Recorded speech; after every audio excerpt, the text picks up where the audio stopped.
Hey guys, welcome back to my channel. I'm Eric and I like to read, and today I'm going to be doing my February TBR.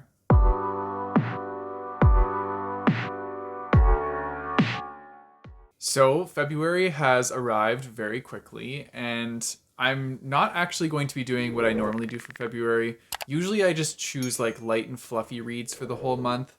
I do have some of those in here, but like I'm not doing the whole month as that. I'm gonna have some variety in there and just kind of do more of a TBR that like I'm excited to read. So without further ado, the first thing we have to do is draw from the TBR jar. I will say I don't know if I'll be excited for this read because I don't know what it is yet, but we'll see what happens. So I'm going to grab one, and hopefully it's not too big of a book because the other books I've chosen for this month are already kind of bigger in my opinion. So let's find out what this one is.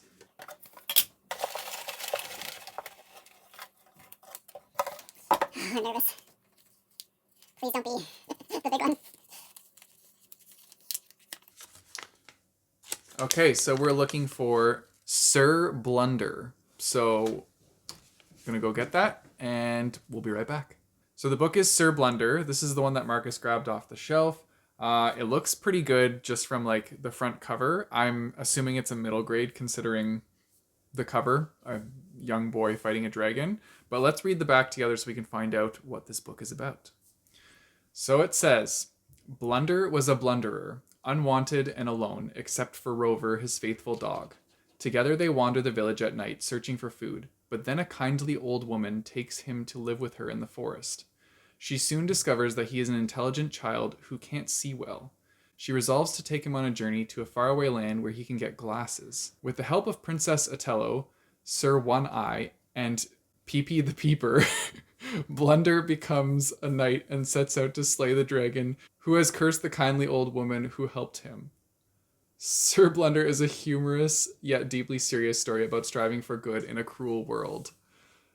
Uh, sorry, I couldn't help it but laugh at Pee-Pee the Peeper. Like, what kind of name is that? But I don't know. It sounds like it could be a fun middle grade read. So yeah, that's exciting. Last month's blog book was more of like a heavy nonfiction. So this will be nice to have like a little bit more of like a heartwarming light read. So that's good.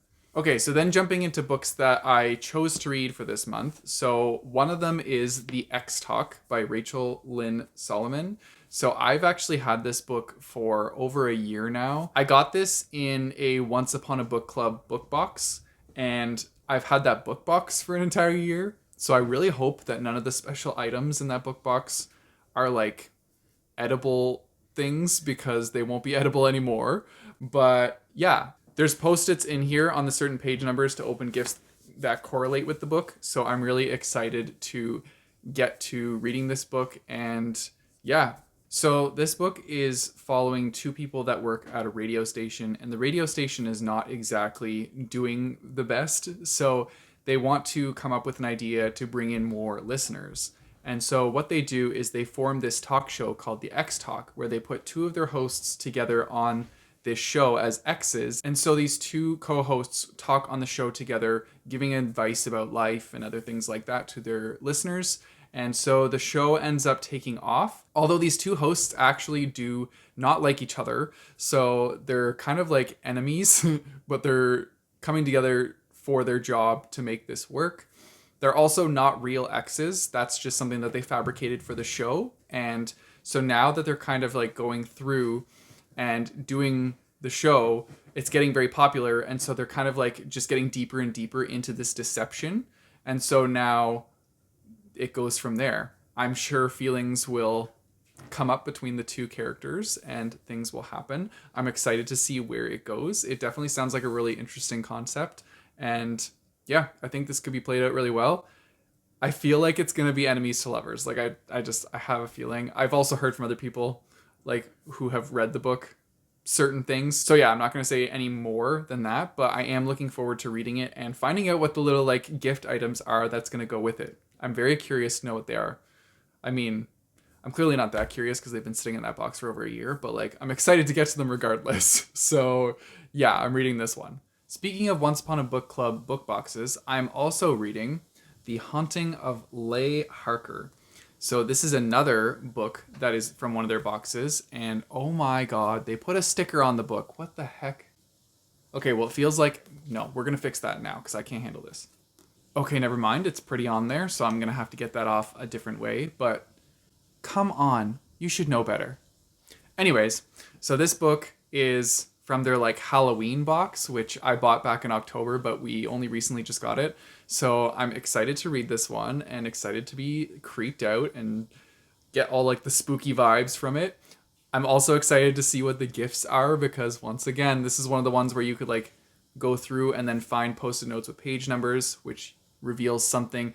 Usually all the items like kind of correlate directly to like the book that you're reading and what is happening in the moment.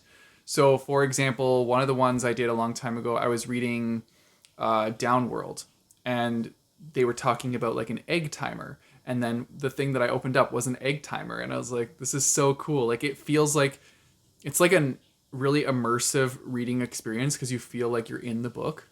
So I'm looking forward to this one. So I briefly read the back of this, and I'll try and explain it to you guys as best I can. But essentially what this is about is a woman named Lei who has been living in her home for 10 years. I feel like she's very reclusive and she stays to herself and like in her house. So it's kind of been like her abode for these 10 years. But all of a sudden the house starts making weird noises. Doors start shutting on their own. Curtains start moving. Things are just happening in her house that is really creeping her out. She's hearing fingernails on the floorboards being scratched. She's seeing like shadows underneath doors. And so now Lei is feeling like she's starting to be haunted, and she needs to figure out what to do and how to kind of like combat this, because this has been her home space for over a decade. This is her place, her home, and she needs to kind of like fight for what's hers. But it definitely seems to be pushing her to her limits. And so I'm really intrigued to see like how she deals with this stuff and if she goes nuts. I feel like I would go nuts. If my house was being haunted, like I definitely feel like I would go nuts. So yeah, I'm looking forward to seeing what happens with Lei in this book. I will also be reading Pulse, and this was sent to me by one of my patrons, which is B.A. Bellick. So thank you, B.A., for sending me this book. I'm really excited. I read their book, Someone's Story. I don't know if it was last year. I think it was the year before that, probably. Yeah, I think it was 2 years ago. I read Someone's Story, which is their other book about a main character dealing with being in high school, moving to a new town. And so it was kind of like a coming of age story. And so this one apparently is very different. He even wrote a little note on the inside that says, this one is different. So that's saying something. So I'm going to read the back with you guys because I actually don't know fully what it's about, but I'm excited to find out. Pulse is a multi-POV dystopian sci-fi horror thriller set in 2040, centered around a corporation, a creature, and a music festival. Think Fire Festival, Black Mirror, and X-Files combined. The story deals with themes of capitalism, consumerism, business, politics, pandemics, climate change, activism, and technology, while bouncing between a diverse group of characters sure to entertain almost anyone. Well, that sounds pretty cool. I do love dystopian, and Black Mirror, come on, I'm so pumped for this. When BA sent this to me, he also sent along a pairing of coffee grinds. It's by Fable Grounds Coffee, and it's called the Pulsar. And it has like a picture of like the monster on it. Oh, it's not really focusing very well. But it's dark chocolate flavored coffee. So heck yeah, I'm so excited about that. Like I'm definitely going to be trying out this coffee and enjoying it while I read the book. And then the last book that I'm going to be reading is called Shipt. This is one that is on my NetGalley TBR. So I'm trying to read more books on my NetGalley TBR and get that narrowed down a little bit. I looked at it the other day, and it's going to take me a while to narrow that down because there's quite a few on there, but let's ignore that fact and just keep going. So this one's called Shipt, and it's about two different characters who are essentially rivals because they're both trying to be the top student in their school. And by going for the top student, they're both competing for the valedictorian scholarship.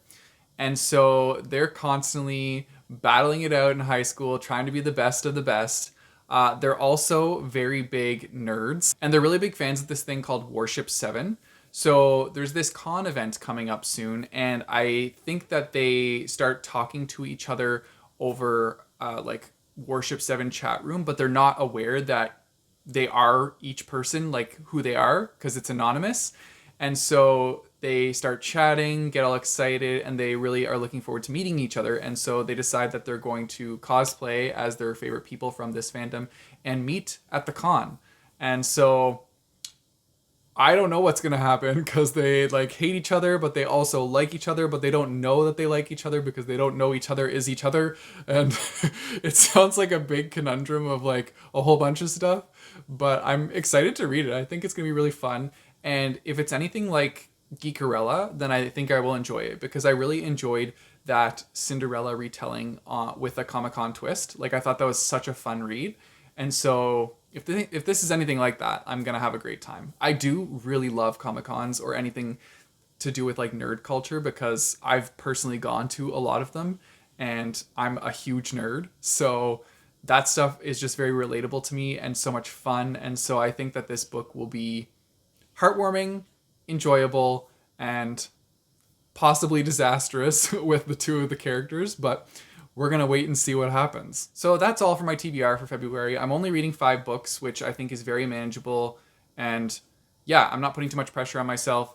I also will throw in a graphic novel here or there if I feel like it, because I'm becoming more of like a graphic novel mood reader, and I like to just pick them up randomly and read them. So I'm sure one will make it onto the list somewhere.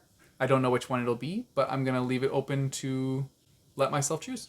Anyways, let me know what you guys are reading in the comments down below. I'm definitely interested to see what February reads you guys have. I'm sure that a lot of you guys are reading like cute, cuddly, heartwarming books, so definitely tell me about those because I always have my eyes out for new reads. So yeah, definitely tell me in the comments down below.